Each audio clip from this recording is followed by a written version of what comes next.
자, 오늘은 이제 그리스도인의 결혼과 가정이라고 하는 주제로 이제 하겠습니다.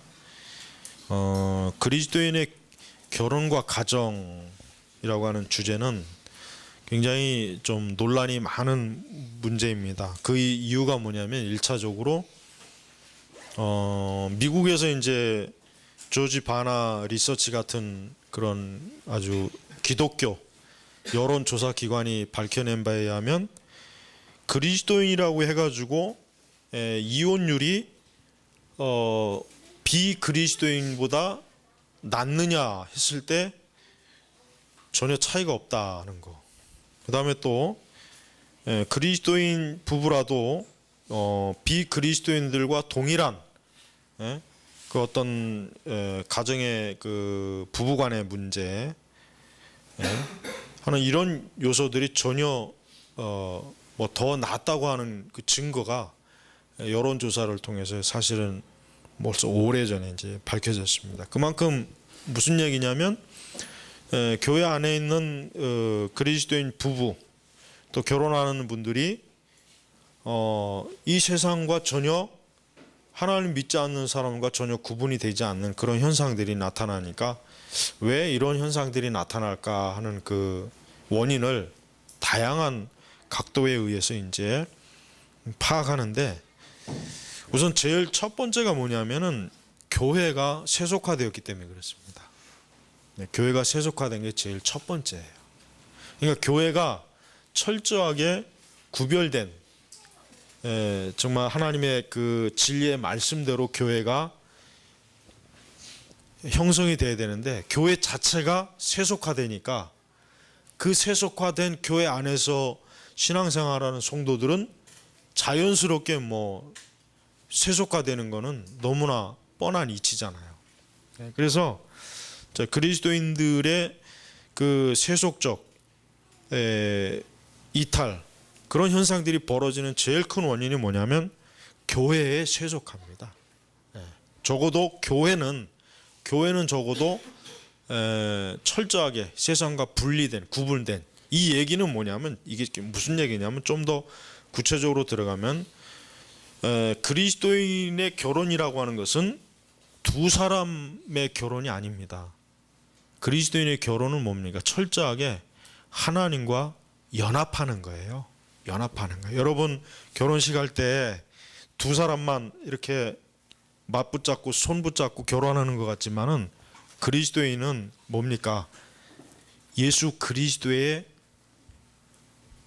그리스도와 함께 연합된 결혼이에요. 이게 바로 불신자와의 결혼의 가장 큰 차이입니다. 그러니까 남녀가 만나서 결혼했을 때 그 두 사람이 진실된 정말 거듭난 성도라면은 그들이 가정을 이뤘을 때 그 가정에 누가 함께 하시냐면 예수님께서 함께 하시는 거예요. 그게 바로 그리스도인의 결혼과 가정의 가장 중요한 첫 번째 토대가 되는 거예요. 근데 그렇다면 왜 그리스도인이라고 하는 사람들이 똑같은 세속적 어려움을 겪을까? 불륜, 이혼, 또 뭐 폭행, 그 다음에 또 그 여러 그 어떤 가정적인 문제들이 왜 그리스도인들의 가정이라고 하는 곳에서 또 동일하게 왜 일어날까? 그것은 우선 첫 번째로 교회가 철저하게 그리스도인의 가정에 대한 성경적 교훈을 제대로 가르치지 않았기 때문에 그런 것이고, 두 번째는 신자 개개인이 그리스도와 함께하는 올바른 믿음이 없는 그러한 신자들이 결합이 된 결혼이기 때문에 굉장히 어때요? 부실한 거예요. 그러니까 남녀가 두 사람이 만나서 결혼할 때 그 두 사람에게 있어서 가장 중요한 게 뭡니까? 그들은 하나님을 아는 지식이 풍성하게 있어야 돼요. 그래야 그 두 사람이 만나서 결혼해서 사는 것이 뭡니까? 결국 하나님의 그 영광이 드러나는 가정과 결혼 생활이 된다는 것입니다. 근데 그런 것이 없으니까 교회 와서 뭐 예배 드리고 성도의 교제를 한다고 해도 뭡니까? 하나님을 아는 지식이 풍성하지 못한 영적으로 허약한 신자들이 모여서 결혼 생활을 하니까 세속적 결혼한 사람들과 그렇게 크게 차이가 나지 않는 거예요. 예. 그러니까 우리는 그래서 우리 여기 이제 청년분들에게 먼저 가장 중요한 게 뭐냐면 우리 청년들이 이제 앞으로 이제 배우자를 만나고 결혼 생활을 하고 가정을 이룰 때 제일 중요한 게 뭐냐면은 무엇보다도 자기 자신이 하나님을 온전하게 아는 지식을 풍성하게 쌓는 게 참 중요합니다. 그걸 많이 잘 배우고 또 하나님을 경외하는 그러한 것들을 풍성하게 자기 자신이 먼저 가지고 있어야 돼요. 그래야 그것을 통해서 그가 이 다음에 결혼을 할 때 그와 같은 것으로 어때요? 상대편 배우자와 조화를 이룰 수가 있는 거예요. 조화를.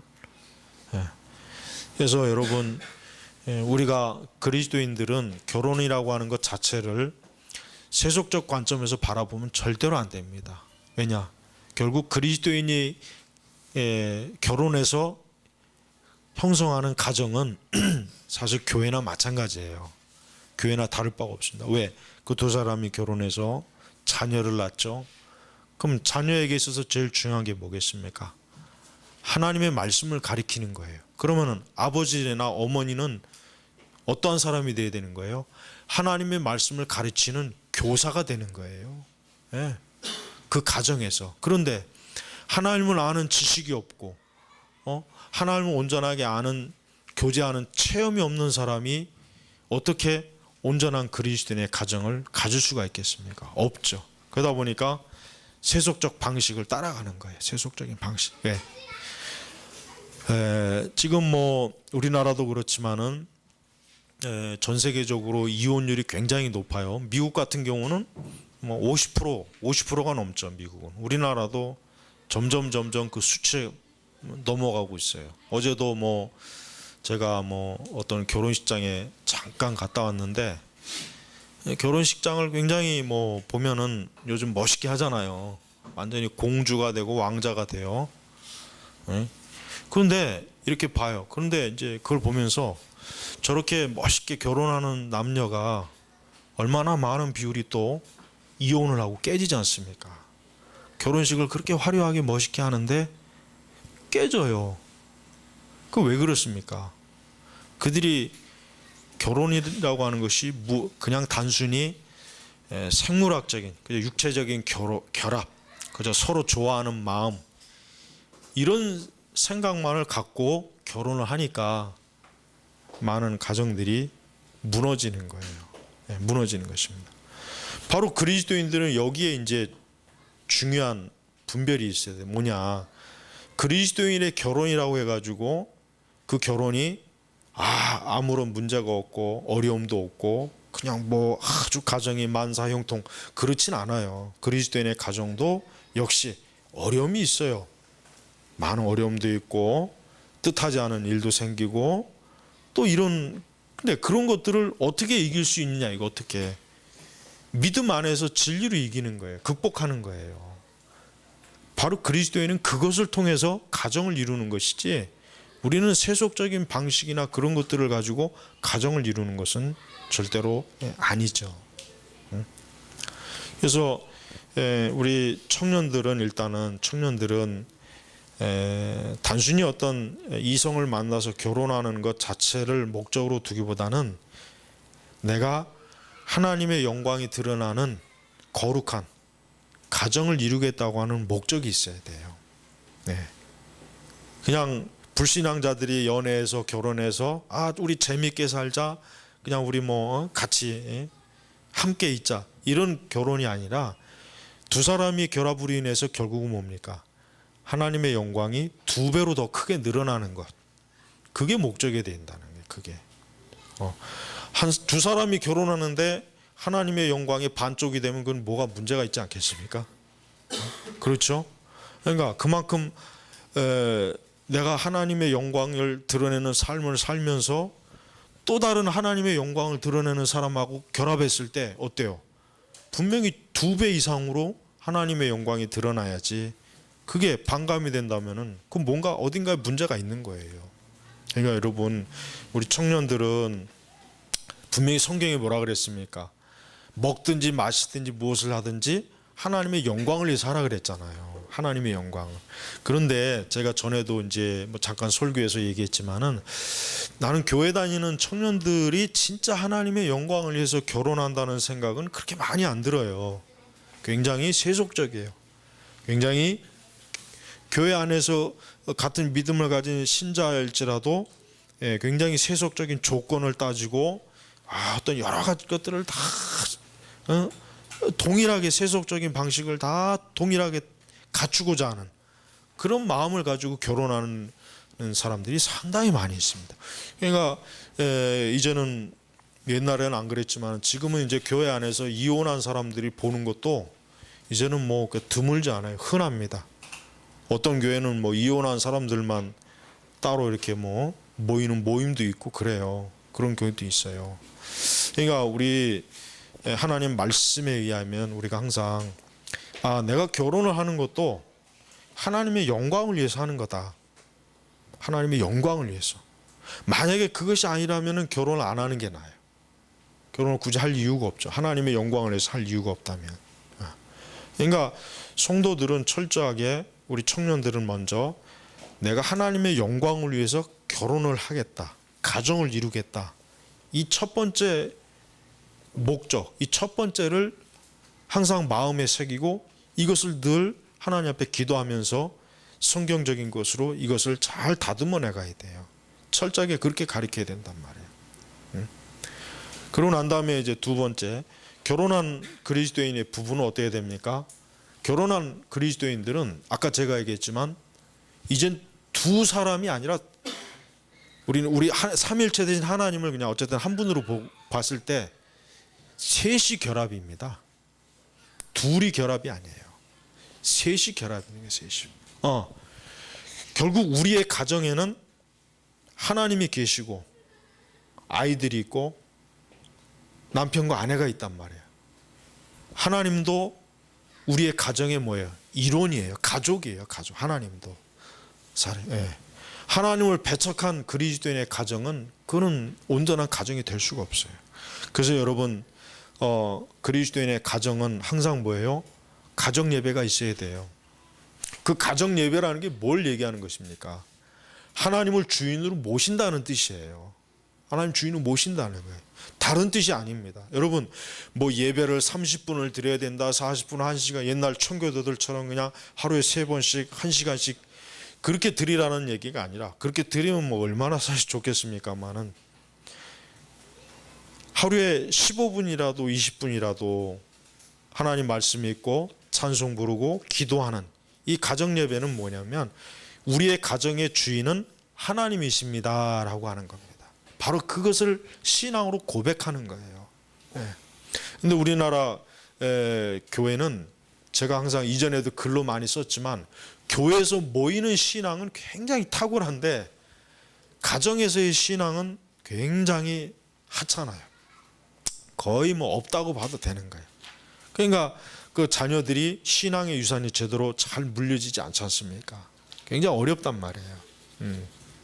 그러니까 그런 것들이 왜 발생하느냐 하면은 결국은 뭐예요? 그 가정 안에서는 하나님을 신앙의 대상으로 거의 모시지 않기 때문이라고 하는 거. 결국 그걸 증명하는 겁니다. 그거를. 그래서 여러분 우리 청년 남녀들은 반드시 결혼하면은 가정 예배를 꼭 드려야 됩니다. 가정 예배를 반드시 하나님 앞에 날마다, 이 다음에 아이들이 생겨나도 아무리 바빠도 가정 예배를 드리지 않을 만큼 바쁘면은 차라리 그냥 일을 그만두든지, 그 정도로 바쁘다면 그거는 복된 가정이 될 수가 없죠. 분명히 성경에는 뭐라 했어요? 먼저 그의 나라와 그 의를 구하라 그랬단 말이에요. 그렇다면 가정에서부터 하나님의 나라 의를 구하지 않으면은 어떻게 바깥에서 하나님의 나라와 의를 어떻게 구하겠습니까? 그렇지 않단 말이에요. 그러니까 철저하게 가정에서 하나님을 예배하는 그러한 가정을 만드는 것이 우리 그리스도인들이 지금 현 세상의 문화에서 가정을 잘 지킬 수 있는 비결이 되는 거예요. 지금 우리의 가정들이 보면은 굉장히 문제가 많은데 그 대부분의 문제들이 어디서 오냐면 이 세속의 문화에서부터 다 흘러 들어온 거란 말이에요. 세속의 문화. 세속의 문화의 그 다양한 관습과 풍습들이 막 가정 안으로 물밀듯이 밀어오는데 그거를 어떻게 이길 수 있느냐, 그걸 어떻게 이기냐, 어떻게 이기겠습니까? 하나님의 말씀과 기도로 이길 수 외에는 다른 방법이 없어요.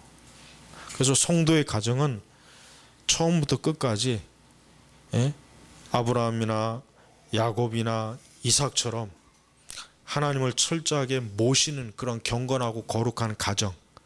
아버지는 그 가정의 목자예요. 목회자예요.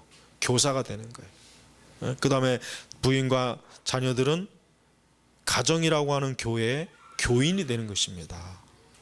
그래서 청교도들의 그 가정은 아주 철두철미해요. 가정이 하나의 분산된 교회입니다. 아주 철저해요. 특히 아버지들은 철저하게 교회에서 배운 말씀을 그대로 가족들에게 가르치고 증거하는 그 역할을 아주 철두철미하게 했어요. 그러니까 교회와 가정이 어때요? 하나의 경건한 말씀으로 진리로 잘 세워졌던 것입니다. 그런데 오늘날 교회가 그렇게 그러한 그 훈련과 그러한 것들을 하는 그 우리나라 교회가 별로 없지 않습니까? 또 문제는 교회 자체가 세속화되어 있기 때문에 교회에서 뭘 아무리 배운다고 쳐도 그거 사실 좋은 게 아니에요. 좋은 걸 배웠다면 좋죠. 근데 그렇지도 않은 것들 어차피 그 가서 가정에서 해나 안 해나 별 차이도 없어요. 그러니까 여러분 우리가 세속주의적인 그 결혼과 가정에 대한 그런 것들을 먼저 떨쳐내 버려야 돼요.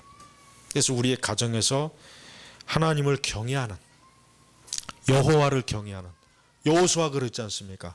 나와 내 집은 여호와만 섬기겠다. 하나님만 섬기겠다 이거. 하나님만. 그러니까 여호수아는 뭐요? 이스라엘을 다스리는 지도자 아닙니까? 그러나 여호수아는 단순히 이스라엘을 다스리는 지도자만 중요하게 여긴 것이 아니라 나와 내 집은 여호와를 섬기겠노라. 그러니까 벌써 가정 안에서 여호수아는 자신의 가정 안에서 하나님을 철저하게 섬기는 것을 굉장히 중요시했다는 얘기예요. 그 얘기는 결국은. 그다음에 이제 결혼한 이제 가정은 오직 그리스도의 중심의 가정을 이루기 위한 철저한 노력을 기울여야 됩니다. 이거는 쉬운 건 아닙니다. 자녀를 양육하는 것도 참 힘들어요. 아이들을 키우려면은 지금 우리 시대 같이 이렇게 타락한 문화가 아주 급속도로 그냥 파고드는 이런 시점에서 자녀들을 어떻게 하면 경건하고 거룩하게 키울까? 이게 저는 목회보다 더 힘든 것 같아요. 솔직한 얘기로. 솔직히 목회사에 가는 것보다 더 힘든 게 이 가정에서 자녀들을 그리스도인으로서 온전하게 양육하는 거. 더 힘든 것 같아요. 더 힘든 것 같아요. 참 정말 어려워요. 그래서 철저하게 그리스도의 중심의 가정이 되도록 가정에서 자녀들에게 교리문답을 가르쳐야 돼요. 교리문답을 가르치고 철저하게 주로 이제 이건 엄마가 해야 돼. 엄마가 주로 말씀을 가르치고 말씀을 읽어주고 기도를 가르치고 하나님을 섬기고 공경하는 것을 아이들한테 아주 철두철미하게 가르쳐야 그 아이들이 어때요? 곁길로 빠져나가지 않는 것입니다. 그래서 어릴 때부터 하나님을 공경하는 자녀로 잘 키운 아이들은 절대로 사춘기 때 방황하지 않습니다. 절대로 그렇지 않습니다.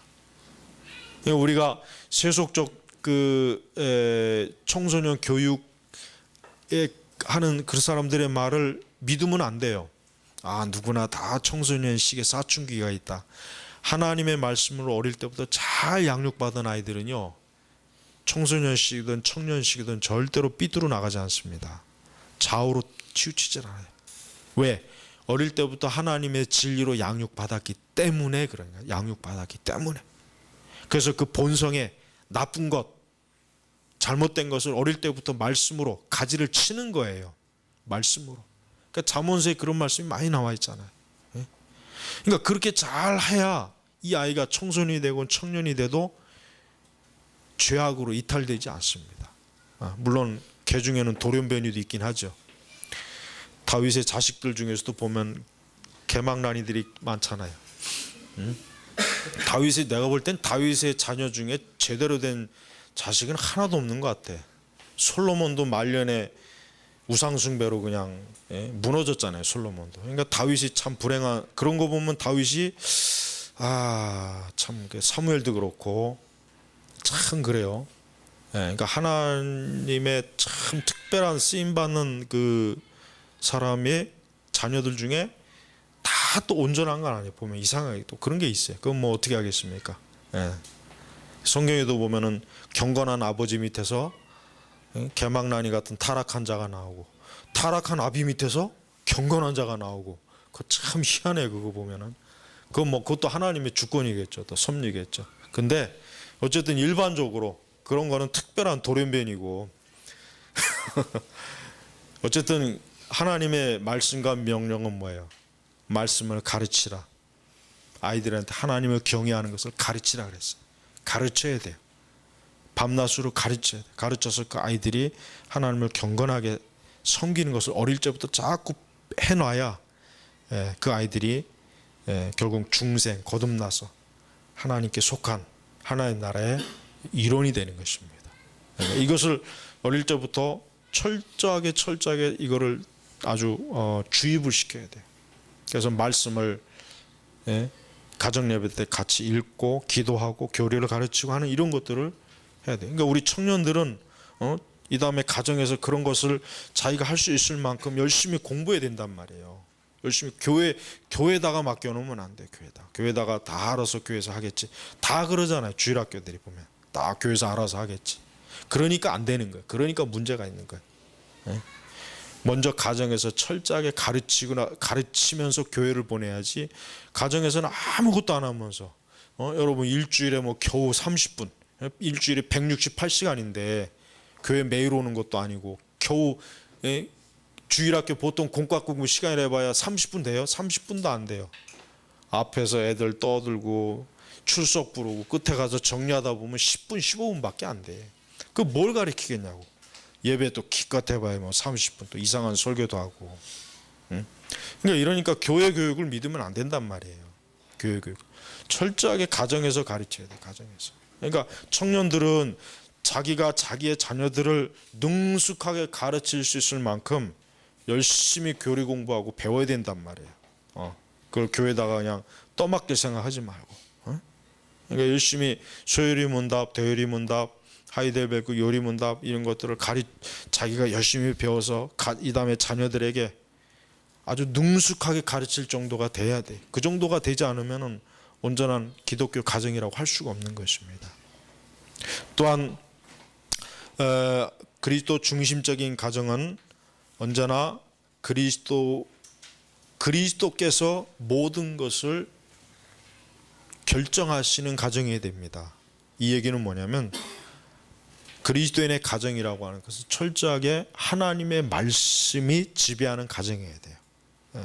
여러분 뭐 어느 집 가면은 가훈이라고 하는 게 있죠. 가훈. 우리 집은 뭐 착하게 살자, 도적질하지 말자, 선하게 살자, 뭐 가훈이 있어요. 화목하게 살자. 그리스도인의 가정의 가훈은 뭡니까? 성경입니다. 성경.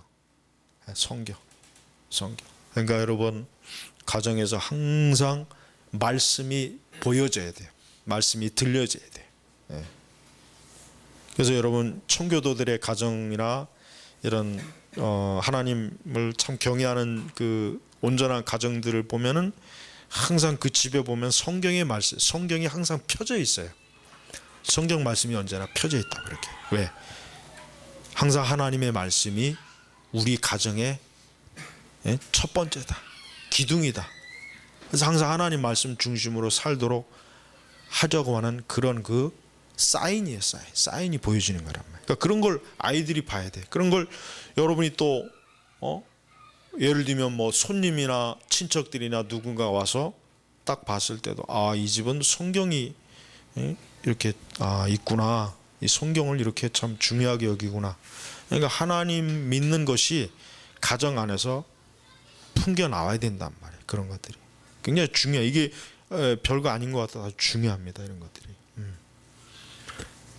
그다음에 교회가 그러니까 그리고 이제 가정이 세속화되는 것을 방지해야 됩니다. 그러니까 가정 안에 세속적 문화들이 들어오지 못하도록 가정을 최대한 어때요? 아주 철저하게 잘 방어막을 써야 돼요. 특히 이제 대중문화 같은 거, 대중문화. 근데 요즘은 하도 이 스마트폰이나 인터넷 이런 것들이 하도 그냥 정말 활개를 치니까 더 마귀가 가정을 많이 파괴시켜요. 이혼율을 대폭 낮출 수 있는 비결은 딱 한 가지 있어요. 이혼율을 대폭 낮출 수 있는 비결은 텔레비전만 없애버리면 돼. 그러면 이혼율 팍 떨어져. 왜? 전부 다 텔레비전에서 다 보고 배우거든요. 다 드라마에서 보고 배우는 거예요. 다 텔레비전에서 보고 배운 걸 그대로 가정 안에서 쏟아내는 거예요.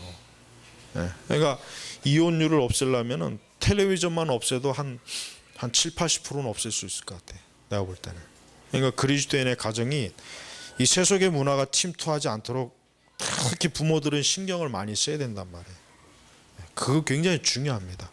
그래서 항상 가정 안에서는 언제나 하나님의 임재, 하나님의 은혜, 하나님의 말씀 이와 같은 것들이 아주 풍성하게, 그래서 교회를 오든 가정을 가든 별로 차이가 나지 않아야 되는데 이건 교회와 가정의 차이가 많이 생기면은 굉장히 이게 영적으로 불균형이 되는 거예요. 불균형.